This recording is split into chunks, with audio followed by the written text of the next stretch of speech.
Hello everyone, welcome to Bhavna Mishra Pandey English classes. So here in this video, we will cover a very beautiful poem, Keeping Quiet, from your book Flamingo. First of all, about the poet. So Pablo Neruda's time period 1904 to 1973. It was the pen name. Pablo Neruda is the pen name and later legal name of this famous Chilean poet. Means ये poet chilli के थे, chilli जो country थी ये वहाँ के थे, and ये पाब्लो नरूदा इनका एग्जैक्ट नेम नहीं था, रियल नेम नहीं था. This was the pen name and बाद में इन्होंने इसको अपना लीगल नेम कर दिया था. And he won the Nobel Prize for Literature in the year 1971. यानी अपने मरने से 2 साल पहले इनको नोबेल प्राइज फॉर लिटरेचर दिया गया था. And very important thing, he wrote in green ink which was his personal symbol for desire and hope. इनकी आकांक्षाएं कितनी ऊंची थी, कितना मतलब ये आशावादी थे कि इनको ग्रीन इंक से लिखना बहुत पसंद था. His writings are simple, wherein lies their beauty. Originally written in Spanish, the essence of his poem is based on introspection and retrospection. यानी कि अपने मन में सोचना एंड पुरानी बातों के बारे में जानना, ये सब इनकी पोएम का सार होता था. The poet feels that some soul searching is needed for us to be at peace with ourselves and others. तो वो क्या कहते हैं पोइट, वो सोचते हैं कि हमारी जो सोल है, हमको अपनी आत्मा के बारे में, यानी कि हमको इनर साइड से, अपने अंदर से कुछ सोचना चाहिए, कुछ सर्च करना चाहिए शांतिपूर्वक तरीके से. सो introduction of the poem Keeping Quiet, written by Pablo Neruda, discusses the need of maintaining peace and silence. तो पाब्लो नरूदा की ये जो पोएम है कीपिंग क्वाइट, इसमें वो डिस्कस करते हैं कि हमको शांति बनाए रखनी चाहिए, हमेशा साइलेंस में रहना चाहिए, and stresses upon being quiet and harmless to the human beings, animals and environment. यानी कि हमारे चारों ओर का जो एनवायरनमेंट है, चारों तरफ जो एनिमल्स हैं एंड ह्यूमन बीइंग्स हैं, उनके साथ हमको बहुत अच्छे से रहना चाहिए, क्वाइटली एंड बिना किसी को नुकसान पहुंचाए. Then he suggests that in order to maintain peace and harmony, it is required to stop and introspect ourselves. तो वो कहते हैं कि अगर हमको चारों तरफ पीस, शांति चाहिए, हार्मनी यानी कि तालमेल चाहिए, सब कुछ सही हो, तो वो क्या सोचते हैं, हमको क्या करना चाहिए, हमको इंट्रोस्पेक्ट आवरसेल्व्स, हमको अपने आप को रोक के रखना चाहिए, मतलब इनएक्टिव, कुछ नहीं करना, थोड़ी देर शांत रहना, एंड क्या करना चाहिए, इंट्रोस्पेक्ट आवरसेल्व्स, यानी कि अपने अंदर से सोचना चाहिए हमें. So first of all here stanza 1. Now we will count to 12 and we will all keep still. For once on the face of the earth, let's not speak in any language. Let's stop for 1 second and not move our arms so much. So, the explanation is the poet here requests everyone to count till 12 in their own mind and to stop for a while. Point यहाँ पे request करते हैं हर किसी को कि उनको क्या करना चाहिए, उनको 12 तक काउंटिंग करनी है अपने माइंड में, मन में, और ताकि वो थोड़ी देर रुके रहें. इस तरह से काउंटिंग करने से हम क्या करेंगे, हमारा माइंड जो है वहाँ चला जाएगा एंड हम थोड़ी देर अपने आप को रोक के रखेंगे. Maybe this 12 referred by the poet is the 12 hours in the clock और the 12 months in an year. तो वो शायद इनका यहाँ पे जो 12 की काउंटिंग है वो डिनोट करती है किसको, या तो वो दिन के जो 12 घंटे हैं उनको रेफर करते हैं, या फिर वो 12 मंथ्स जो ईयर में होते हैं उनकी तरफ इशारा करते हैं. He wants everyone to stop and calm down.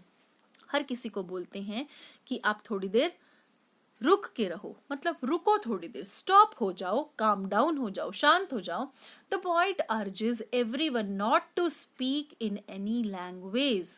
Means वो क्या कहते हैं, we will all keep still, यानी कि we should stop ourselves Then he says that not to speak in any language, as we all know that there are different languages spoken in different parts of the earth which sometimes become a barrier in our way for peace. हर जगह पे अलग अलग languages बोली जाती हैं, तो वो कहते हैं कि हमारे कॉन्वर्जेशन में क्या है कि समटाइम्स क्या ये बैरियर बन जाती हैं शांति के लिए. तो वो क्या कहते हैं, so he asks people not to speak, कि आपको बोलना ही नहीं है, आपको चुप रहना है. Not only this, he also wants us to stop moving our arms, यानी कि हमारी बाजुओं को चलाने के लिए भी रोकते हैं, हमारे हाथों को चलाने के लिए भी रोकते हैं. अब आर्म्स वर्ड से यहाँ पे क्या मीन्स है, आर्म्स मीन्स है एक तो वेपन, वेपन यानी कि हथियार. एंड लास्ट ईयर स्टूडेंट्स 2019 के एग्जाम में एग्जैक्टली यही लाइन आई थी और आर्म्स का मीन पूछा था इस एक्सट्रैक्ट को देके कि what do this word arms, क्या इस वर्ड का what does this word mean, ऐसे करके आर्म्स का मीन पूछा था. तो arms means here weapons which are used by different countries to raise a war against each other. तो आर्म्स का मीन यहाँ पे क्या है, आर्म्स का मीन यहाँ पे है कि जो आर्म्स हथियार या जो वेपन हम यूज करते हैं, डिफरेंट कंट्रीज यूज करती हैं किस चीज के लिए, टू रेज अ वॉर, यानी कि युद्ध में लड़ाई करने के लिए. तो हमको क्या करना है, उसको स्टॉप कर देना. एंड दूसरा मीनिंग यहाँ पे क्या है, let's not move our arms, यानी कि हमको आर्म्स का भी मीन्स हो सकता है हमारे बॉडी पार्ट्स, तो हम अपने बॉडी पार्ट्स को भी ना हिलाएं. So basically the point is demanding peace from us. तो पॉइंट हमसे क्या चाहते हैं, peace. Now the literary devices used here in this poem, first of all assonance, यानी कि use of vowel sound O and E. बार बार आप कंटिन्यूस देखोगे. Now we will count to 12. तो जो वॉवल साउंड्स का कंटिन्यूएशन यूज होता है उसको बोलते हैं एसोनेंस. देखिए NOW, now COTO, then V12, ये सारे क्या है, assonance. Okay. Then anaphora. Anaphora क्या है, जब two consecutive lines starting with the word let's. Okay, so these two lines you can see, let's not speak, let's stop. तो दो lines continuously same word से स्टार्ट हो रही हैं. This is anaphora. Then alliteration. Alliteration means repetition of a consonant sound at the start of two or more closely placed words. क्या है, we will, W word is repeated. Okay, we will, we will. All right, so these are the examples of alliteration. Okay, so these were the literary devices. Now let's move to the next stanza. Before that, explanation is given here. You can take a screenshot and or you can make notes. इसको देख के आप notes बना लीजिएगा, or you can take the screenshot of this. Explanation is given here also in continuation. This is, I think, the third slide. Okay, now let's move ahead. These are the literary devices given for you. Okay, assonance, anaphora, alliteration. All right, everything is clearly written. Now stanza second. It would be an exotic moment, without rush, without engines. We would all be together in a sudden strangeness. Fishermen in the cold sea would not harm whales, and the man gathering salt would look at his hurt hands. So, here the poet says that it would be a rare situation when there will be no engines working. ऐसा बहुत rare होता है कि जब कोई भी ना rush भी ना हो, कोई engines वर्क ना करें. वो कहते हैं here he want to say that if everything comes to stand still, अगर सारा कुछ बिल्कुल शांत हो जाए, it will be a very different moment. Exotic moment मतलब बिल्कुल अलग सा होगा वो सब कुछ. If all the engines like all the vehicles, machines वो सारे stop हो जाएं, then there will be a sudden strange situation. Sudden strangeness, ऐसा सब कुछ एक साथ हो तो कैसी situation होगी, sudden strangeness होगी वहाँ पे. People will not be in a rush to achieve materialistic things. One after the another, जब हमारे पास एक चीज़ आ जाती है तो हम दूसरी चीज़ को लेने के लिए भागते हैं, हम दौड़ते हैं कि हमारे पास ये चीज़ है, नाउ अब हम दूसरी चीज़ के लिए अटेम्प्ट करेंगे. सो अगर ऐसा हो, सारे शांत हो जाएं, तो ऐसा जो रश आवर्स हैं वो ख़त्म हो जाएंगे, हमारी दौड़ा भागी हर चीज़ के लिए ख़त्म हो जाएगी. So further the poet says that the fishermen will also stop and not harm whales in the sea. यानी कि वो कहते हैं, पहले भी उन्होंने बोला था कि हमको हमारे एनवायरनमेंट को नुकसान नहीं पहुंचाना है, जो एनिमल्स हैं उनको नुकसान नहीं पहुंचाना है. सो व्हाट डज ही से, वो कहते हैं, ही सेज दैट द फिशरमैन्स को भी स्टॉप हो जाना चाहिए, वहाँ पे फिशरमैन इन द कोल्ड सी, उनको भी स्टॉप हो जाना चाहिए, ताकि जो वेल्स हैं कहाँ पे, सी में, उनको भी कोई नुकसान ना पहुंचे. Then this means that the poet is urging everyone not to harm the animals, and he gives the example of whales which are being hunted for the purpose of food or trade. तो यहाँ पे वो चाहते हैं कि whales को भी कोई नुकसान ना पहुँचे, क्योंकि उनको भी hunting उनकी की जाती है, या तो food के लिए या उनके business के लिए. So he also wants people to calm down so that they can stop and see what they have achieved or lost. क्या कहते हैं वो, कि यहाँ पे स्टॉप हो जाना चाहिए एंड थोड़ी देर सोचना चाहिए, हमको इंट्रोस्पेक्शन करना चाहिए कि क्या हमने खोया है एंड क्या हमने पाया है, ताकि हम अपनी अचीवमेंट्स को देख सकें, and how much they have lost for the sake of attaining such materialistic things. And the man gathering salt would look at his hurt hands, यानी कि उन्होंने क्या खोया है और क्या उन्होंने गैदर किया है, ये उनको सोचना चाहिए. किसको, पीपल को. Now the literary devices, alliteration is given here. So the line we would, W sound is repeated, we would, okay, this W sound, this is repeated. Then sudden, strangeness, this S and S, these two alphabet repeated. Then his hurt hands, his hurt hands, okay, H, all the consonants repeated here. Examples of literary devices. Now take a screenshot of this stanza explanation, okay, then we will move ahead. Again, next slide. Okay, taken the screenshot, I think. Now let's move ahead. These are the literary devices: alliteration, we would, sudden strangeness, then his hurt hands, H sound is repeated. All right. Now next stanza, third stanza. Those who prepare green wars, wars with gas, wars with fire, victory with no survivors, would put on clean clothes and walk upon with their brothers in the shade doing nothing. What I want should not be confused with total inactivity. Life is what it is about. I want to truck with death. So, what does the poet say here? The poet explains, actually he asks everybody to stop those activities which are damaging the environment. उन activities को stop करने के लिए बोलता है जो हमारे environment को stop करती हैं. He says that today all human beings are making money by damaging the environment with their activities such as mining. हम क्या कर रहे हैं, माइनिंग कर रहे हैं, deforestation, letting the chemical waste into the rivers. तो ये सारी चीज़ें, वेस्ट जो है वो कहाँ जा रहा है, वो रिवर्स में जा रहा है. तो point asks us not to do all these things. He also requests people not to involve in wars as there is no benefit of achieving such victory in which no one is left alive. So what does the poet say?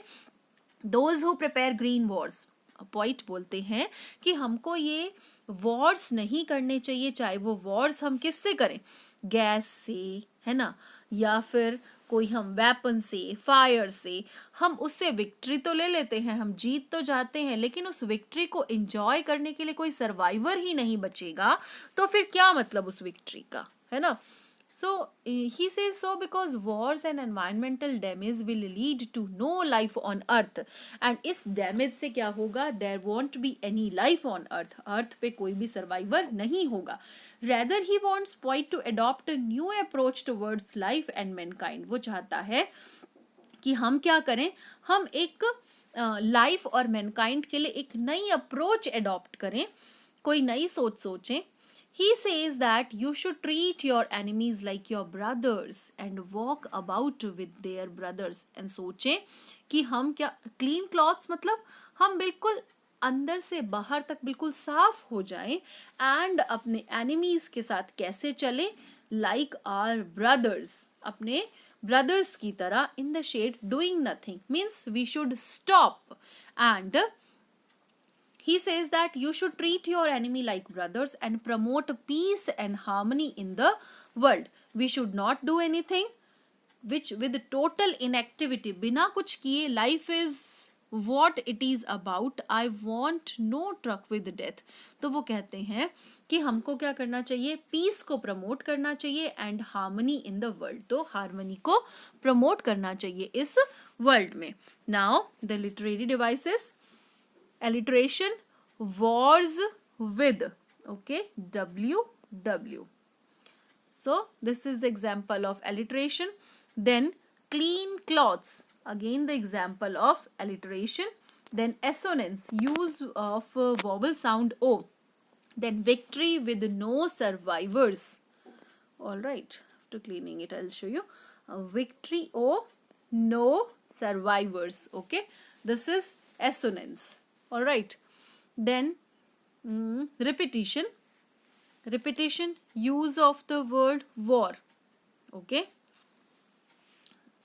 Wars, wars. Okay. Wars. Thrice it is used here. So this is the use of repetition poetic device. Now stanza 4th. This is the explanation given for you. Take a screenshot of this. This will be beneficial for you during exams. All right, next slide. Then this, in this slide literary devices are written for you. Now let's move ahead to stanza 4th. So if we were not so single-minded about keeping our lives moving, and for once could perhaps a huge silence might interrupt this sadness for never understanding ourselves and of threatening ourselves with death. So now the poet wants to clarify to his readers that when we ask them to stop from saying or doing anything, he doesn't want anyone to become a non-active person. वो नहीं चाहता कि कोई भी non-active person बने. Non-active is a person who remains idle. Non-acting का मतलब क्या होता है कि जो कुछ ना करे, जो बिल्कुल बेकार हो, doesn't do anything. Here he simply means that we should stop and see consequences of our deeds. वो चाहता है कि हम कुछ ना करें लेकिन हम सोचें जो भी हमने किया है उसके कॉन्सिक्वेंसेस, यानी उसके रिजल्ट्स क्या हुए, उस डीड्स के रिजल्ट्स क्या हुए. And the poet doesn't want to see people being killed due to their greed for money and expansion of territories, यानी कि हम अपनी टेरिटरीज का विस्तार करते जाएं, सीमाओं का विस्तार करते जाएं और दूसरों को हार्म करते जाएं. तो ऐसा पोएट नहीं चाहता. So further he says that poet are continuously working to achieve their tasks without even thinking about their results, यानी कि वो बिना किसी रिजल्ट को सोचे वो क्या करते जाते हैं, काम करते जा रहे हैं. So what does the poet say here? If we were not so single-minded about keeping our lives moving, for once could perhaps a huge silence. So वो क्या कहता है, they are in fear of death and therefore want to achieve most of the things before their death. अपनी death से पहले वो क्या चाहते हैं, वो बहुत सारी चीजें चाहते हैं. तो here he says that we should stop for a while and take some moment relish on a relief on what they have achieved till now.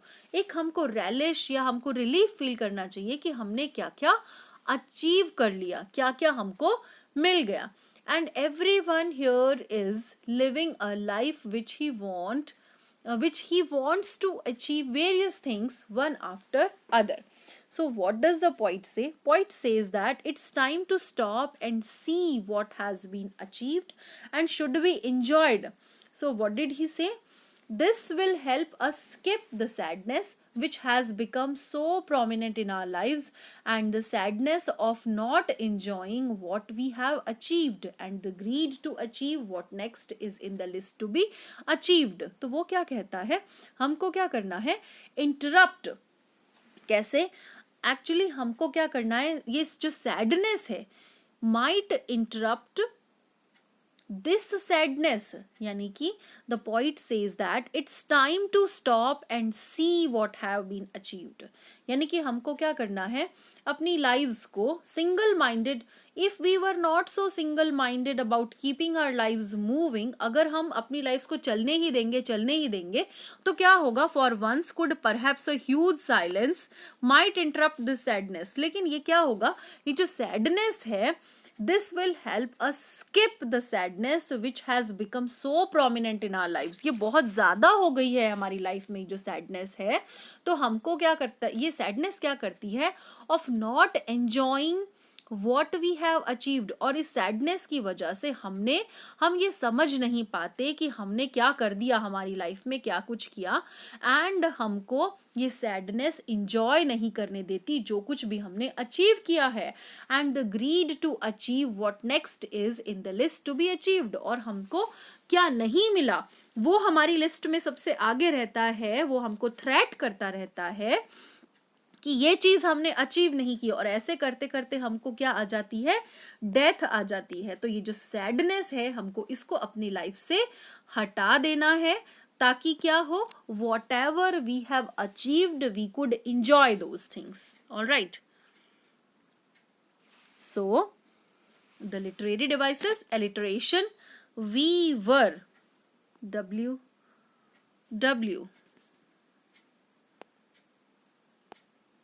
Okay, so acha, this is the explanation of that given for you here. Then next slide. Okay, this is disturbing, guys. Then alliteration, we were so single-minded. Enjambment.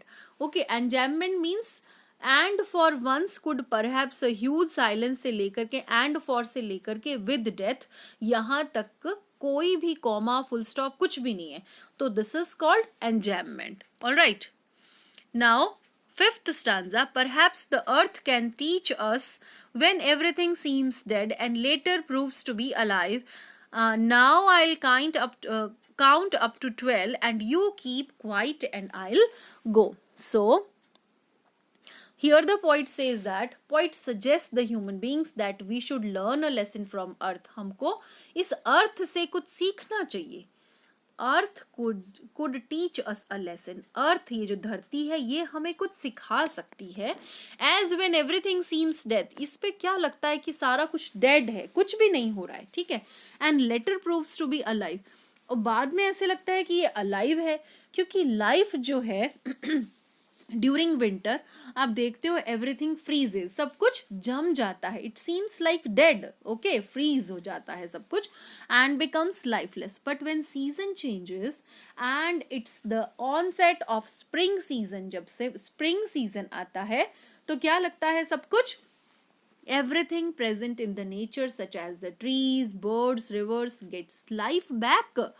वो सारे क्या लगते हैं, proves to be alive, कि सारे के सारे क्या है, फिर से alive हो उठे due to the spring season. So here the poet, by giving the example of nature, wants to say that कि ये सारे जो human beings है should stop and try to judge their deeds. हमको क्या करना चाहिए, अपने deeds, जो काम हमने किए हैं, हमको उनको judge करना चाहिए. They can try and make their life better with calmness and peace. तो हम calmness और peace से क्या कर सकते हैं, अपनी life को और better बना सकते हैं. So finally he ends up by saying that now he will count up to 12. अब वो end कैसे करता है poem का, वो कहते हैं कि अब मैं 12 तक count करूँगा and so that we all may become quiet, ताकि हम सब शांत हो जाएं. यहाँ पे quiet का मतलब है calm down ourselves and move towards the path of peace and harmony. Okay, so here he says that अपने आप को शांत कर लो और peace की तरफ जाओ. After saying this he says I will go. He says so as he conveyed this message to the people and wants them to be left alone to think about it and work in the direction of peace. तो ये जब वो last में ये बोलते हैं I'll go, तो इससे उनका कहने का मतलब है कि वो ये एक मैसेज देना चाहते हैं पीपल को कि आप अकेले रहो एंड सोचो, इंट्रोस्पेक्ट, रेट्रोस्पेक्ट, किस चीज के बारे में? रेट्रोस्पेक्ट, रेट्रो आपको पता है ना, पुरानी चीजें, तो पुराना जो भी हमने कर लिया उसके बारे में, हमको क्या, हमने क्या किया उसके बारे में। एंड इंट्रोस्पेक्ट मतलब सोचो बार बार उस चीज के बारे में कि हमने क्या क्या अचीव कर लिया, तो ये सारी चीजें। Alright, so here the explanation is given for you. This is the explanation. You can take the screenshot of this. It will be helpful for you. This is the second slide of the explanation. ये सारा मैंने आपको समझा दिया है. All right. Now, in the next video, we will discuss all the question answers. Okay, guys. So bye bye for now.